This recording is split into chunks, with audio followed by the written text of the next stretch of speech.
my lovely friends, it's Margaret, and the tea is back, so it must be time for another Writer Wednesday. Shout out to Redbubble for keeping my hot tea hot and my cold tea cold. Iced tea. It's not cold tea, it's iced tea because cold tea sounds gross. Anyways, that's supposed to be icy and nice because Florida. Welcome to episode 3 of the Messy Writer's Guide to Writing a Novel, where I am going to be talking all about how I do research for my projects. I know what you're thinking. You're thinking, Margaret, you write fantasy. Why do you need research? Can't you just make it up? The short answer is I like doing research. That is the main reason. I just like history and reading about history, and then what I read about history tends to make its way into my books. So I thought, why not just do it intentionally? So I do. Despite being a fantasy writer, everything that I am able to put down on paper has to come from my noggin, and so the more I know, the more I am able to expand on my world. Now, disclaimer, your mileage may vary. As with all writing advice, I am just going over how and why why and how. I think we're starting with the why and then the how. But I'm telling you my reasons for doing research and how I do it so that you can maybe take what you need from that and, you know, just throw the rest away. You don't have to use all of this to be a good writer. This is just what I do. It is here so that you can figure out what you want to do. So the reasons why I do research are, the first reason is I like having ideas in my head for the time period, for where they live, for clothing, for customs, all kinds of things. I like being able to draw from that kind of toolbox that I have built of various pieces that I know. I also like it because it gives me inspiration. When I was writing my book that was based around the Tudor era, or Tudor aesthetic, I guess is more, it's like more of a Tudor aesthetic than the Tudor era, like it's fantasy. But it was really fun to read about Henry VIII's court and be like, that is wild, I could use that in my novel. Like, it sounds unbelievable, but it in fact actually happened. We have historical documents. Those are the best kinds of things to find when you're doing research. Like, this sounds like it didn't happen, but it did. Real life people are fantastic inspiration, especially if they are real life people who are dead, so they can't come after you for taking their life and, you know, turning it into a novel. Can't get mad about that because they're dead. And the final reason that I like to do research is that it is a great way to inform the story, to deepen the plot. It makes things richer and fuller. It makes connections between our world and the fantasy world. Like I said, you can't write in a vacuum. It's not possible. You live in this world, so you are going to bring this world into whatever you write. So I like, especially if you are trying to get a point across, knowing how that point has been portrayed through history or that topic has been talked about over history definitely is going to help you kind of weave that into the theme of your novel. Now that we've got the why I do research out of the way, let's talk about what I do research for. So the first thing that I do research for is the era that I am basing my novel in. I like to have, like I said, aesthetic, meaning mainly what the people wore. That's kind of how I start, where I start building my world. It's like, they wear these kinds of clothes.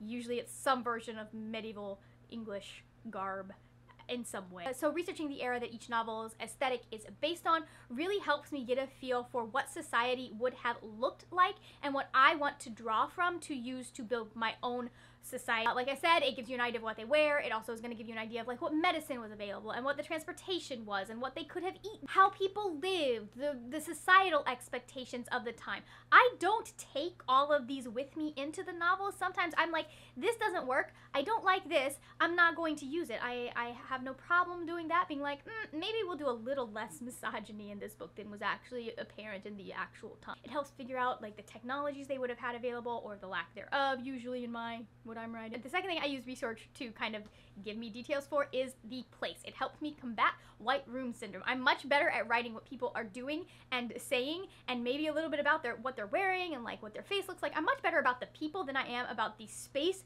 that surrounds them. That is harder for me to picture. I'm much more people, emotions, less everything that's happening around you. So this gives me an idea of what kind of world to build around my characters. It gives me an idea of what their bedroom would have been like, what the rooms, like what kind of house they would have lived in. Most of my people live in castles. So it also gives me an idea of like what the world around them would be like, what kind of land, what would travel time be. Those are all important things to consider when you are considering a novel. And then the third thing that I like to research is what they wore. because I like clothes, especially historical clothes. I was actually a custom design minor when I did my undergrad. I like to base what my characters are wearing on historical garments that actually existed. I don't keep all of the rules. I don't do that because, you know, sometimes I just don't care. Sometimes I don't think that it works for the world that I have built. Again, I am very much like, take what I need, throw out the rest. We're good. Having that kind of helps with character stuff and how they move and how they're going to interact with the world. And then finally, I would like to give you a little bit of an example of the things that I use for research. I have a little mini library haul over here. I'm going to show you some of the books that I'm using to research this current project that I am working on, but I want to go first through some of the things that I look to when I am looking for research. Obviously, the first thing is books. Lots of books. Nonfiction, fiction. Fiction doesn't seem like the obvious choice, but you do need to be able to do some sort of market research, especially when you are doing your book. You need to know what other books might be on the shelf with it and what the genre is and kind of what the expectations of the genre are. So don't discount that part, but also I like to read a lot of nonfiction about people and eras and all other different things that you would need to build a world. I kind of loosely research it if I was doing a historical fiction novel, but then I don't do the historical part. I also like to look to TV and movies when I am looking for inspiration. It's a nice way to be thinking about my story without actually having to think about my story. Just find a show or a movie that kind of is in the same general time period, the same general kind of plot, that kind of thing, maybe the same general kind of characters, and I like to just sit and veg out and take a break from writing using those. I also find that YouTube is a good resource, especially when it comes to like what they're wearing and costuming. You can probably find videos on just about every era of dress if it is some sort of European dress. I have not looked at non-European historical dress yet, but I know there is a huge community built around European historical dress. And then also, if you can, there are classes you can take. I definitely took a few literature classes because I was like, this might be useful at some point when I am writing a book. So I did them when I was in college, and I kind of miss taking classes. I do. I also like finding, like, borrowing the Great Courses classes from my library and just listening to what they have to say. Usually, again, we're looking at historical stuff, so I'm doing that kind of research. So to give you an idea of the things that I use to research, at least when it comes to nonfiction and comes to books, I am going to give y'all a little bit of a library haul, show off some of the books that I have checked out for this current project that I am working on. I will not be getting to all of these in November. Don't even ask it of me. They'll probably be read over the next few months. Some of them will probably go to the library completely unread. Or I might buy some of them.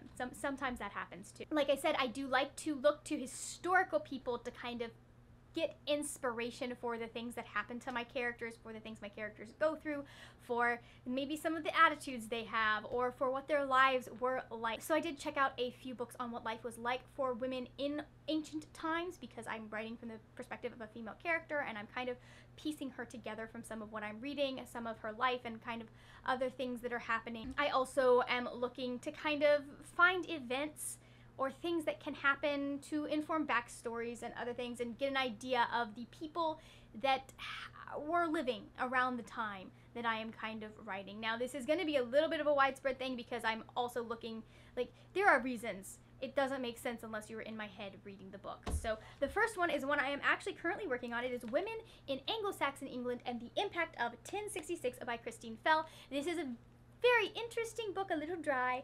I am almost done it, and it's just basically going through the various ways that women were found in society, the various records that we have that tell us what women's life was like in Anglo-Saxon England.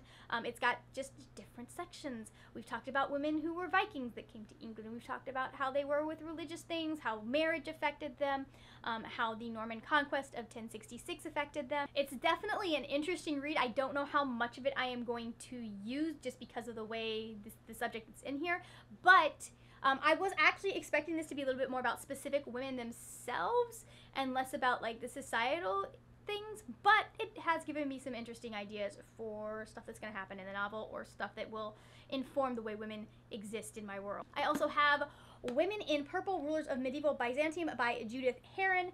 I don't entirely remember what this one is. I mean, it's got a title and a subtitle. I was specifically looking for something to read that was about women in power in the medieval times and how they wielded that power. And this is not necessarily anything with England, but still going to have things that I probably can use. I'm assuming it's going to be, again, about various women in power, especially since we probably have more historical records of them, since they are probably royal of some sort. And then the final book that I had kind of to work on my main character is Women Warriors: An Unexpected History by Pamela D. Toller. My main character is a badass, and she was taught to fight because that is what her dad taught her, for what he was expecting her to do. And then life happened. The plot of this novel, well, not really the plot, her backstory happened, and then we find her at the beginning of this novel. This, again, is not limited to England, but it is just about women who were warriors, and I am assuming it is going to cover many women over the course of much of history. I also have a couple of books about men who tried to lead rebellion or become kings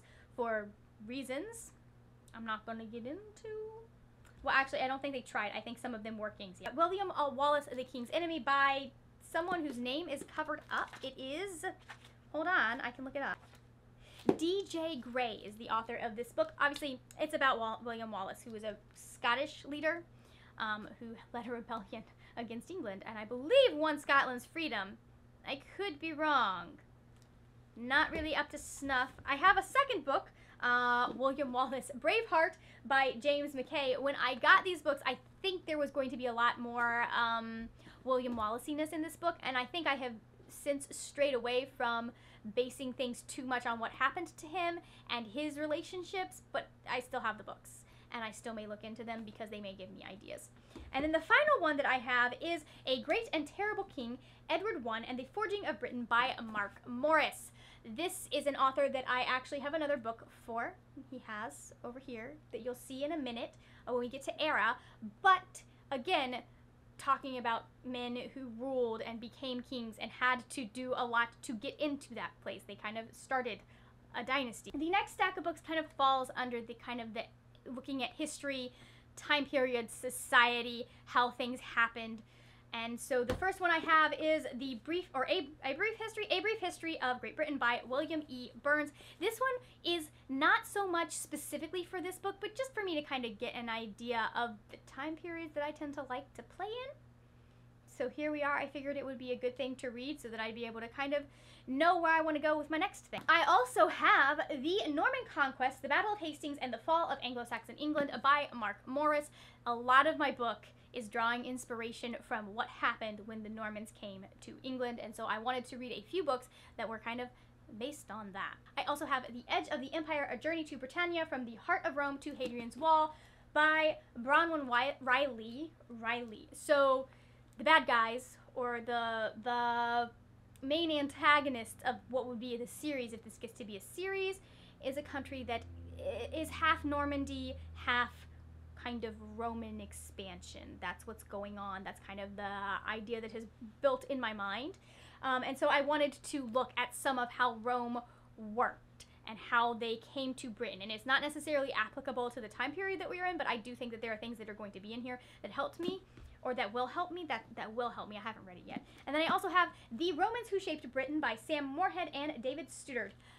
Again, looking at ancient Rome and kind of how they expanded across the world for various parts of my fictional world, because that's happened in my fictional world. And then the final three books kind of fall under place and me trying to get an idea of what people would have lived like, where they, not lived like, but like where they would have lived, how the world around them would have been. I have Discovering Anglo-Saxon England by Martin Welch. This is just a little book that has great illustrations, and like it talks about their houses, it talks about the land, and so I am going to be reading this hopefully this month. I also, because I have never in my life lived in a castle or a fortress or anything, I live in a house, obviously, as you can see.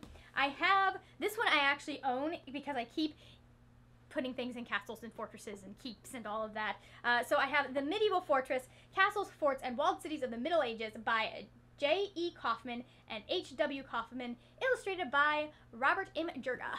So I have that. Again, I'm just researching different things, and it looks like it goes through a pretty, like, it looks like it's a pretty robust idea of the medieval fortress around all of Europe. Finally, I have this big old heavy brick of a book called Building Anglo-Saxon England by John Blair. Again, I think this is going to go a lot into the society and the way cities, oops, here you go, the way cities were structured, all of that stuff. So I'm trying to kind of get an idea in my mind of what life looked like back then. Ta-da! I don't know how many times I can say that. So anyways, that's what I use. That's how I research for project. This is probably the most consistent part of my writing process because this is how you do research. And there's not a lot of ways to do research. I just go like, hey, I'm interested in this, and some of this has to do with what's going to happen in my book, so I guess I'm going to check out a whole bunch of books about it, and then return half of them unread. Because that's mainly how I do libraries, is I check out more books than I can read. It's fun. Thank you so much for watching. If you enjoyed this video, please give it a thumbs up. Also, there will be other videos over here on my channel. I'll have a writing video, I'll have a reading video, so you can see more of either one, because I do talk about books quite a bit on my channel, less about writing, except that we're in November, so there's going to be a lot about writing. That is it for now, my friends. Happy reading, and I will see you later when we will talk about more wordy, nerdy things. Bye!